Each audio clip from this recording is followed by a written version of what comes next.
Capítulo 2. Torrentes de loucos. 3 dias depois, numa expansão íntima com o boticário Crispim Soares, desvendou o alienista o mistério do seu coração. A caridade, Sr. Soares, entra de certo no meu procedimento, mas entra como tempero, como sal das coisas, que é assim que interpreto o dito de São Paulo aos Coríntios. Se eu conhecer quanto se pode saber, e não tiver caridade, não sou nada. O principal nesta minha obra da Casa Verde é estudar profundamente a loucura, os seus diversos graus, classificar-lhe os casos, descobrir, enfim, a causa do fenômeno e o remédio universal. Este é o mistério do meu coração. Creio que com isto presto um bom serviço à humanidade.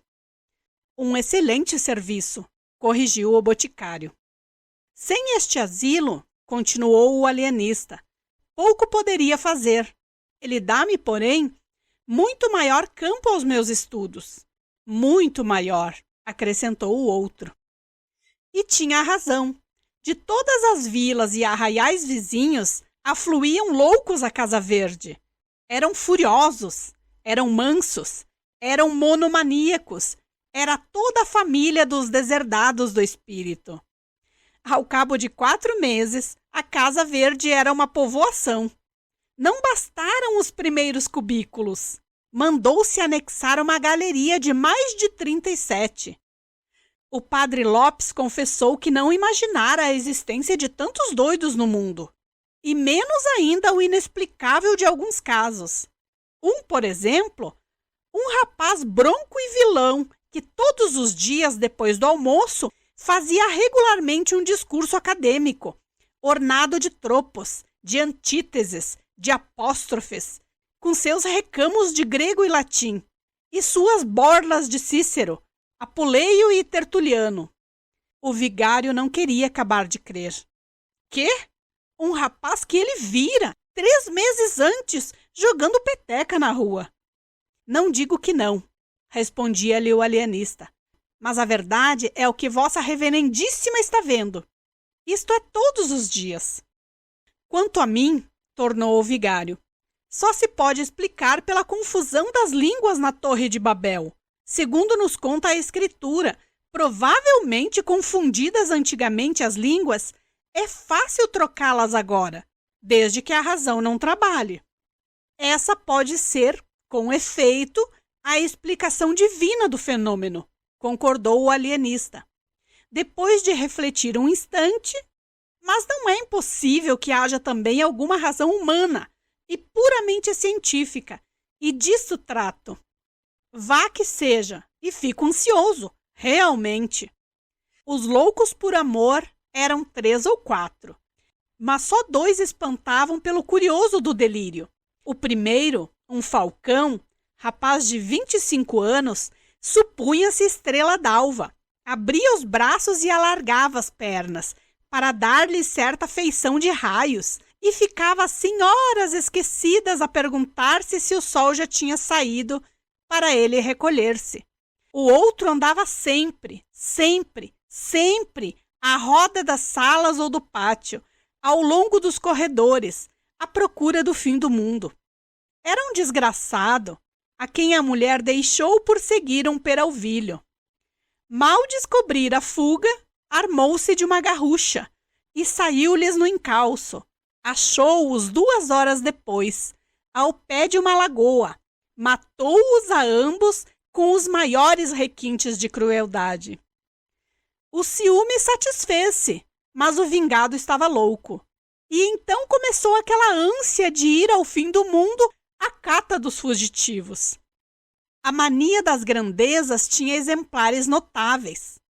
O mais notável era um pobre diabo, filho de um algíbebe, que narrava às paredes, porque não olhava nunca para nenhuma pessoa, toda a sua genealogia, que era esta: Deus engendrou um ovo, o ovo engendrou a espada engendrou Davi, Davi engendrou a púrpura engendrou o duque engendrou o marquês engendrou o conde, que sou eu.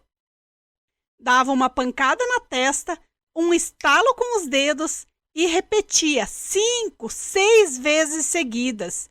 Deus engendrou um ovo, o ovo, etc. Outro da mesma espécie era um escrivão que se vendia por mordomo do rei. Outro era um boiadeiro de Minas, cuja mania era distribuir boiadas a toda a gente. Dava 300 cabeças a um, 600 a outro, 1.200 a outro, e não acabava mais. Não falo dos casos de monomania religiosa. Apenas citarei um sujeito que, chamando-se João de Deus, dizia agora ser o Deus João e prometia o reino dos céus a quem o adorasse e as penas do inferno aos outros. E depois desse, o licenciado Garcia, que não dizia nada porque imaginava que no dia em que chegasse a proferir uma só palavra, todas as estrelas se despregariam do céu e abrasariam a terra. Era o poder que recebera de Deus. Assim o escrevia ele no papel que o alienista lhe mandara dar, menos por caridade do que por interesse científico. Que, na verdade, a paciência do alienista era ainda mais extraordinária do que todas as manias hospedadas na Casa Verde. Nada menos que assombrosa. Simão Bacamarte começou por organizar um pessoal de administração e, aceitando essa ideia ao boticário Crispim Soares, aceitou-lhe também 2 sobrinhos, a quem incumbiu da execução de um regimento que lhe deu, aprovado pela Câmara, da distribuição da comida e da roupa, e assim também da escrita, etc. Era o melhor que podia fazer, para somente cuidar do seu ofício. A Casa Verde, disse ele ao vigário, é agora uma espécie de mundo, em que há o governo temporal e o governo espiritual. E o padre Lopes ria desse pio trocado, e acrescentava, com o único fim de dizer também uma chalaça: deixe estar, que hei de mandá-lo denunciar ao Papa. Uma vez desonerado da administração, o alienista procedeu a uma vasta classificação dos seus enfermos. Dividiu-os primeiramente em 2 classes principais, os furiosos e os mansos.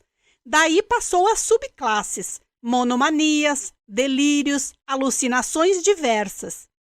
Isso feito, começou um estudo aturado e contínuo. Analisava os hábitos de cada louco, as horas de acesso, as aversões, as simpatias, as palavras, os gestos, as tendências, inquiria da vida dos enfermos, profissão, costumes, circunstâncias da revelação mórbida, acidentes da infância e da mocidade, doenças de outra espécie, antecedentes na família, uma devassa, enfim, como a não faria o mais atilado corregedor. E cada dia notava uma observação nova, uma descoberta interessante, um fenômeno extraordinário. Ao mesmo tempo, estudava o melhor regime, as substâncias medicamentosas, os meios curativos e os meios paliativos, não só os que vinham nos seus amados árabes, como os que ele mesmo descobria à força da sagacidade e paciência. Ora, todo esse trabalho levava-lhe o melhor e o mais do tempo. Mal dormia e mal comia. E ainda comendo era como se trabalhasse, porque ora interrogava um texto antigo, ora ruminava uma questão, e ia muitas vezes de um cabo ao outro do jantar sem dizer uma só palavra a Dona Evarista.